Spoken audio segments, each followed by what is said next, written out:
Greetings. My name is Ram Hotep L. I'm coming back at you with another episode. On this episode, I'm going to talk about the straw man and help you guys to understand what the straw man is. And the reason why I'm doing this episode is because I'm getting ready to come out with a series of videos in relationship to the astral pyramid and dealing with how to receive money and how to receive things that you may have, or how to receive energy that you may have put out when you were doing your transits or your transmissions. But before I can go into teaching you how to receive anything, you need to really understand your straw man. Because most people that receive money in the matrix, they receive money through their straw man. It doesn't matter if you work a job. It doesn't matter. I mean, for the most part, unless you're a hustler and you just get money straight up from the street or straight up get cash money. But for the most part, most people receive money through their straw man. This is the root aspect of how people get things as far as material things here on the matrix. And when you talk about activating your astral pyramid, as you know, your astral pyramid it's a physical aspect to it too, but it's essentially your connection that you have with the internet and with social media and learning how to use your internet account and social media and things of that nature to generate finance for yourself. That's essentially what the astral pyramid is. And you may wonder, like, well, why is it tied into the internet? Like, it seemed like it would be deeper than that, but what you guys have to understand is that there are different levels to it. Of course, because you're talking about a pyramid, so of course there's many levels to it, but in order to understand it, first and foremost, you have to understand it from the beginning or from the social media aspect first. You can't talk about building a physical pyramid until you first activate the astral pyramid.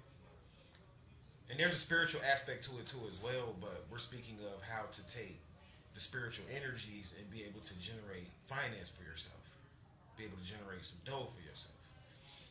So you have to understand that the astral pyramid is a form of an ID. If you look at the term pyramid, you see the term ID. So this is your identification. Even in ancient Kemet, you had within a pyramid, you had different chambers of different pharaohs or different gods.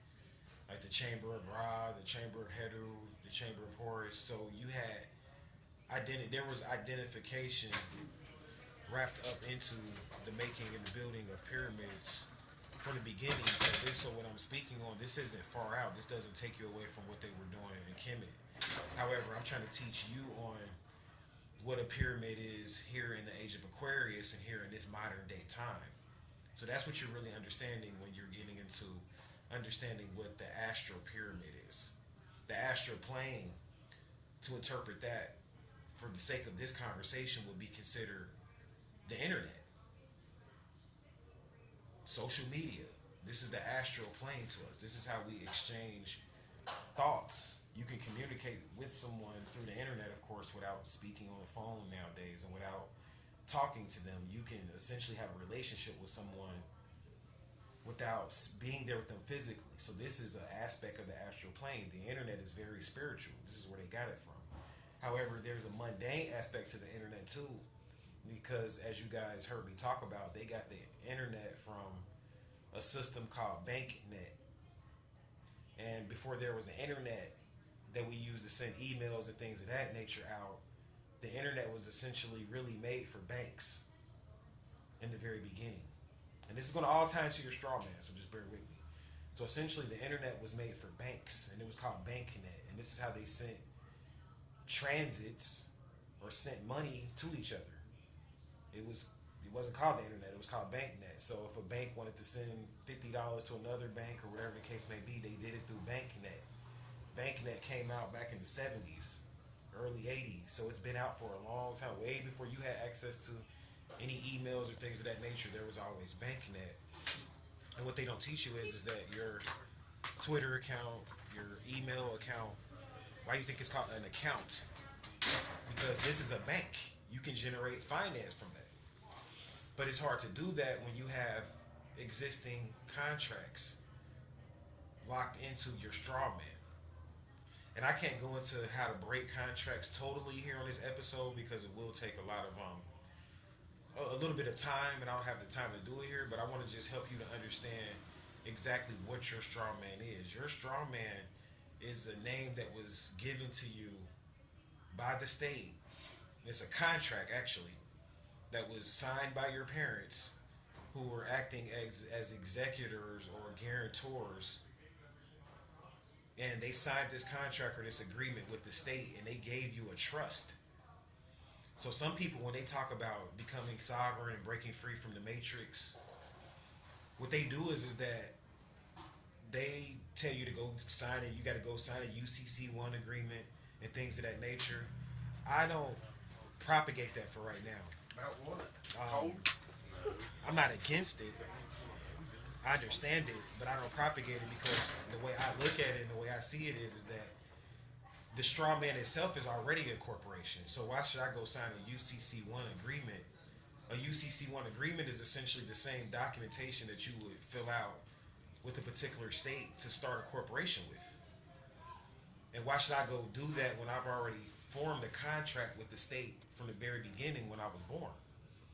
So why should I go and recontract back and fill out all this paperwork and things of that nature to start a corporation when I already have a corporation, which is my name. My straw man, your straw man is a trust, actually, is what it really is.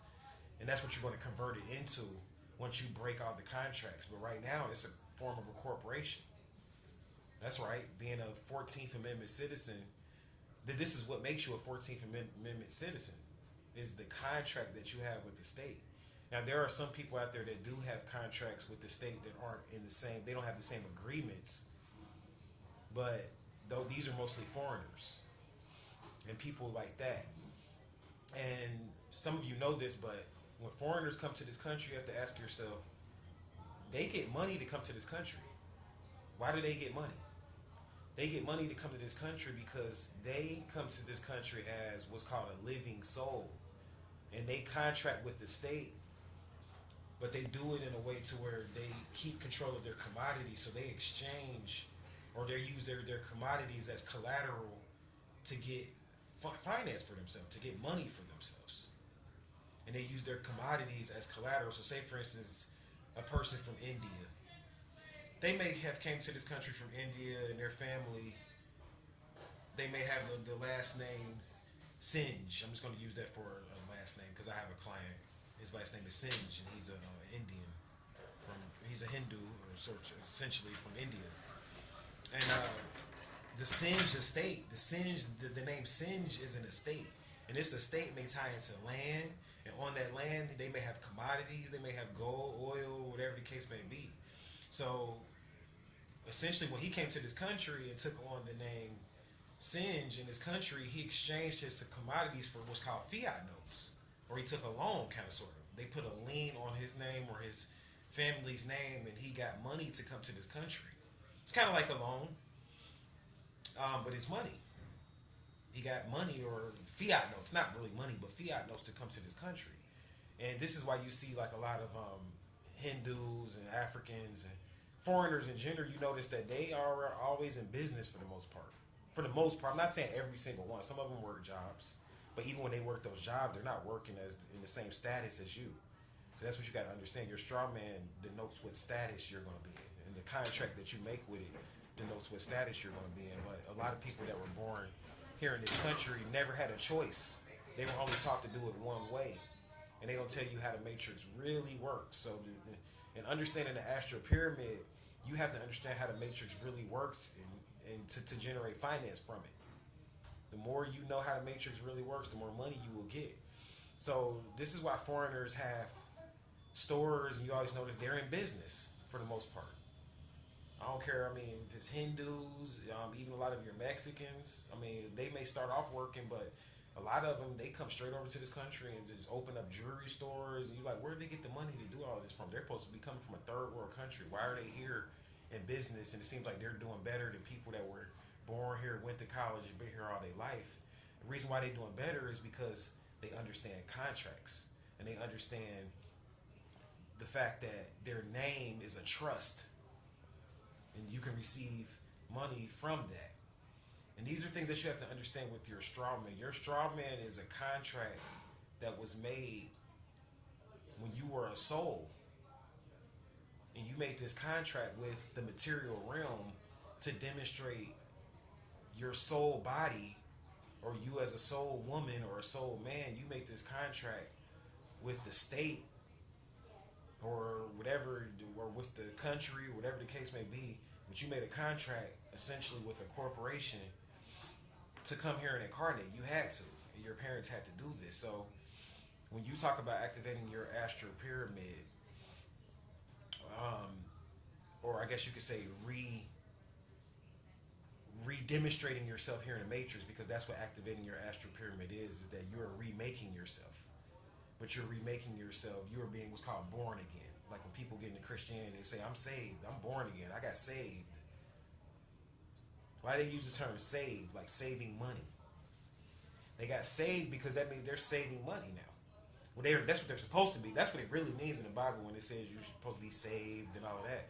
That's all dealing with economics. That's what they're not going to tell you. The whole Bible is dealing with, it's the redemption. You are to redeem yourself. And most deep sovereigns know what I'm talking about. This is the redemption package. So the astral pyramid, this is the redemption package. That's what essentially what it is. And you have to understand what those names mean. So you have a first name and a last name.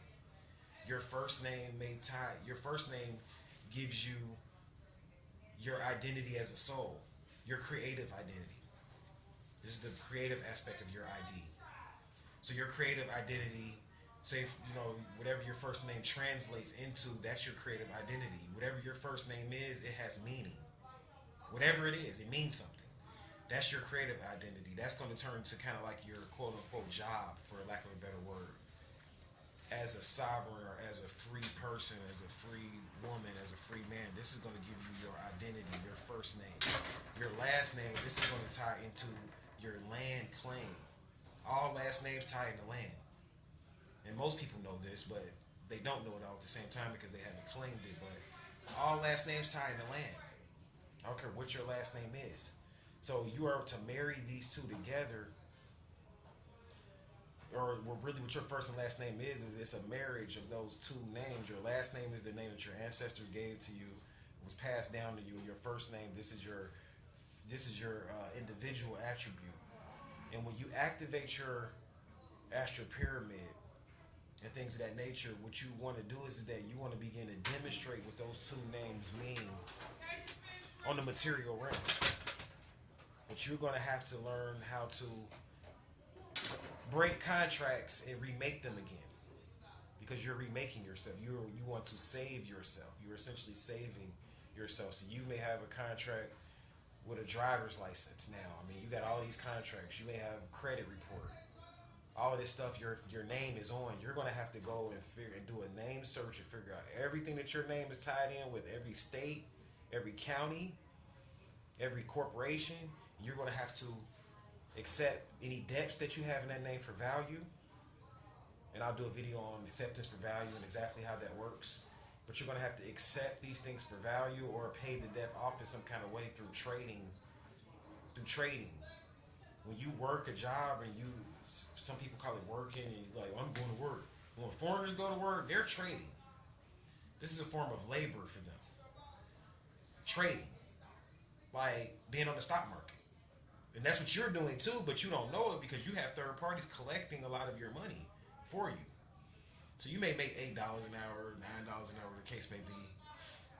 But when you fill out your tax forms and things of that nature, you have third parties collecting Social Security off of you, collecting a lot of things that they don't necessarily, taking out taxes that may not necessarily be applicable to your situation, but you don't know enough about the law, and no accountant is going to tell you these things because they take oaths. So they're not going to tell you these things. So you don't know enough about the law to really break free from that. That's a form of slavery. Essentially what it is, or an indentured servitude is what it really is. Yeah, you're getting paid, but you're getting paid fiat notes. You haven't claimed your commodities. You haven't claimed your land.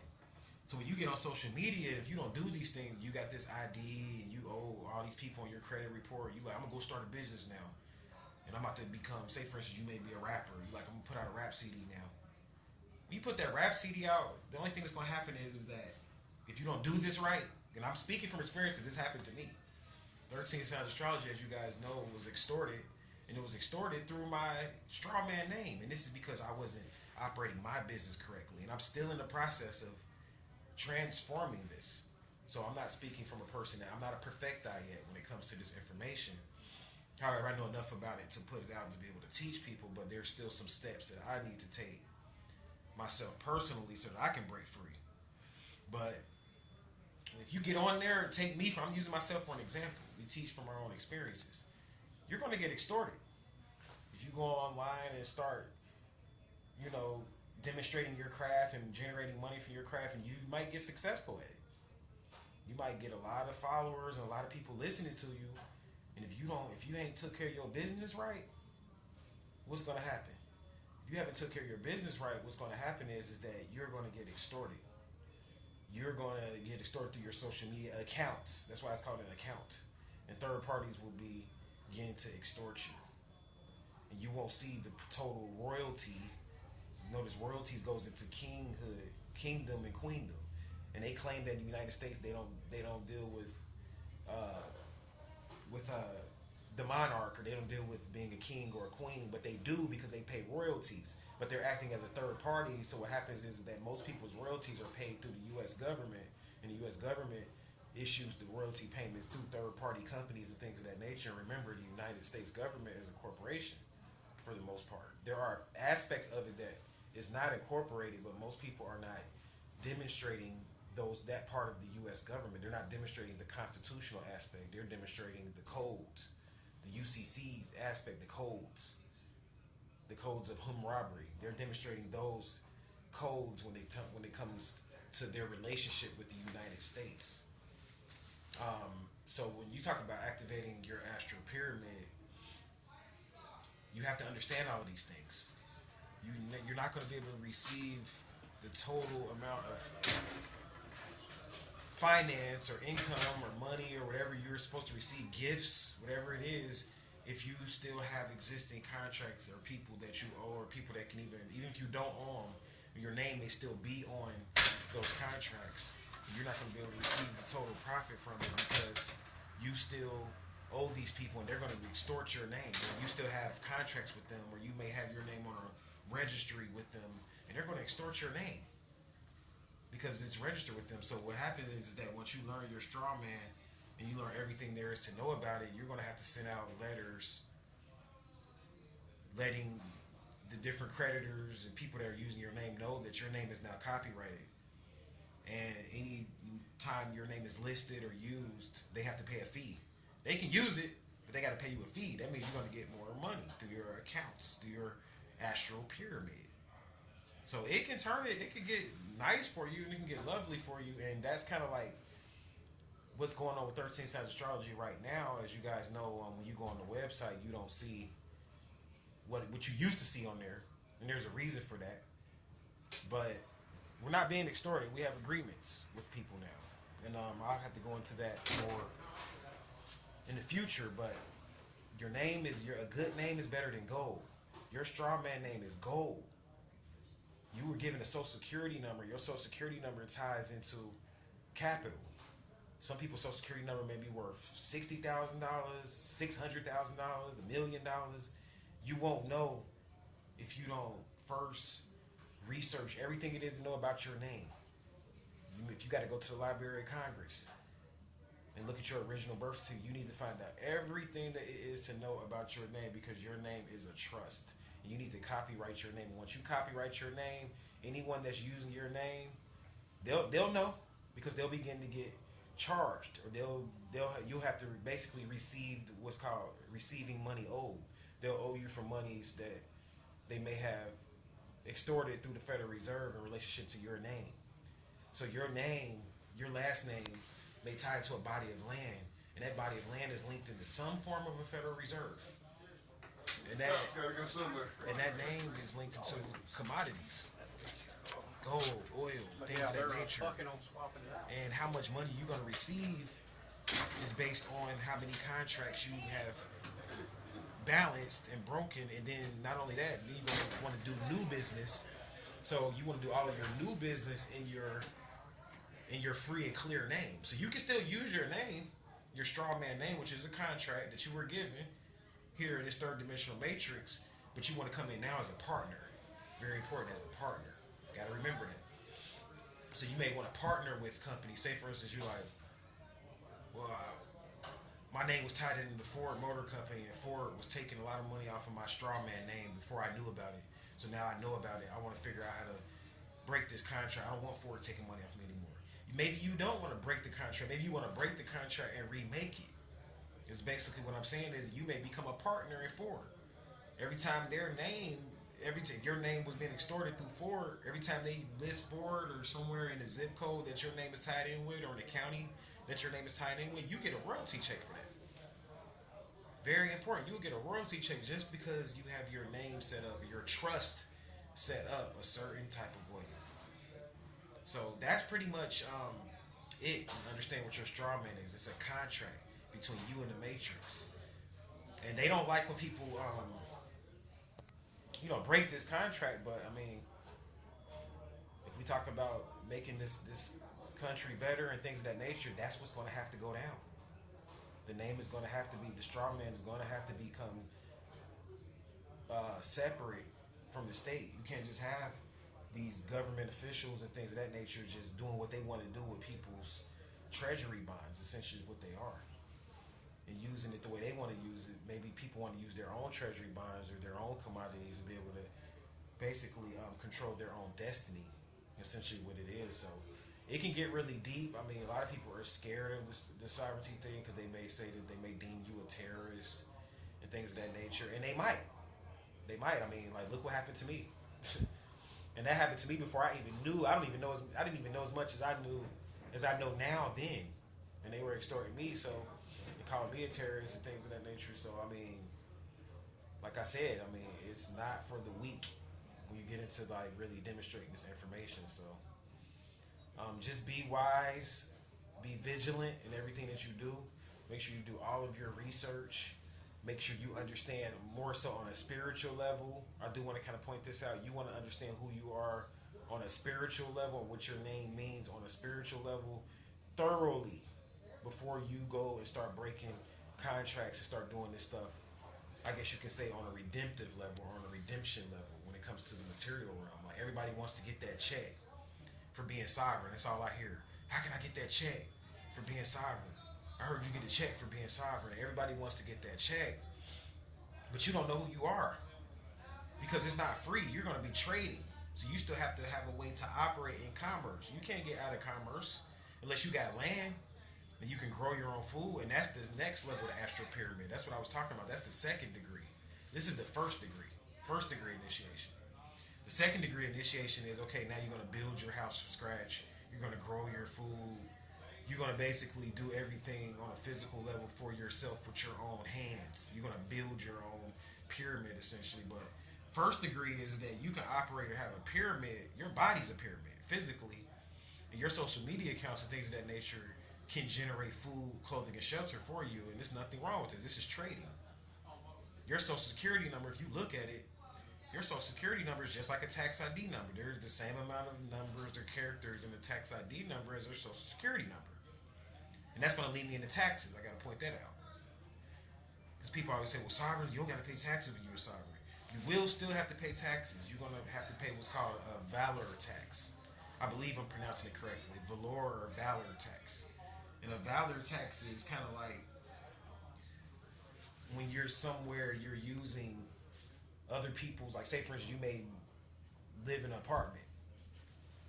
And you got your astral pyramid activated. You can still live in an apartment. But the thing is that everything in that apartment is now can be your commodities can be extorted through that apartment complex if you have a contract with them, and that's called a valor tax. So, say for instance, the water. I'm talking about even other people's water, not just your water that you're using, but anybody that lives in that building. They go run the water. Your commodities can be extorted because of the fact that when you activate your astral pyramid, you're saying that whatever land, whatever county that you're in, or whatever zip code that you're in, all the commodities in that zip code, essentially, kind of like you have the right to trade with those commodities. Like, so all the electric, those are all commodities, food, and all of that. So when you're in a zip code and you activate your astral pyramid in that zip code, what's going to happen is that they can take commodities, that they can take what's called fortunes of commodities from your estate, from your trust name, because your name is on that contract. Your name is in that particular region wherever you're at. So they have the right to do that. That's called a valor tax. So no, you don't have to pay taxes like the way most people just get a certain percentage deducted out. But you still gonna pay taxes. You still will be taxed. And it's very important for people to know that, because a lot of people think that it's just free and you just walking around and sovereigns don't pay taxes and they owe you money and the IRS gonna send you money back. They might send you money back. Depends on how well you trade and how well you compete. When you activate your astral pyramid, you are now a walking fucking business. You are talking business. You like they say on the streets, like my man Gucci man said, you a walking lick. You a talking brick. Remember he made that song, I'm a walking lick, I'm a talking brick. Gucci man know the game. Shout out to my man Gucci. He know the game. You know what I'm saying? Like when you do this activating, his astral pyramid probably been activated years ago. When you activate this thing and you get into this artist starseed movement, you are walking lit. Everything you say can be, you can charge people based off what you said. Your word is bond. That's right. You making bonds with your word, and your bond is life, like the 5%ers teach. And you said you will give your life before your word shall fail. That's right. So you got to make good on everything that your word, whatever you said you was going to do. So this is all about your straw man. So before you get into that, understand the spiritual aspect of your straw man. Understand the numerology behind your straw man. I'll do videos talking about how to decode the straw man from a spiritual perspective eventually. But in order for you to receive, the more you know about your straw man on a vibrational level, on a spiritual, economic, and physical level, the more you will receive. So I hope that's clear. Hope people understand the Astral Pi Ram ID, because that's what it is. It's a form of identification on the spiritual plane and connecting the spiritual plane here to the physical plane. And I'll do more videos talking about the numbers and how to decode the numbers and how to decode your social security number and all of that eventually. But I'll leave you with that. Let you chew on that for a while. And I'm going to go ahead and chew on some food and get up out of here. And until we meet again, I'm going to leave you in peace, harmony, and namaste.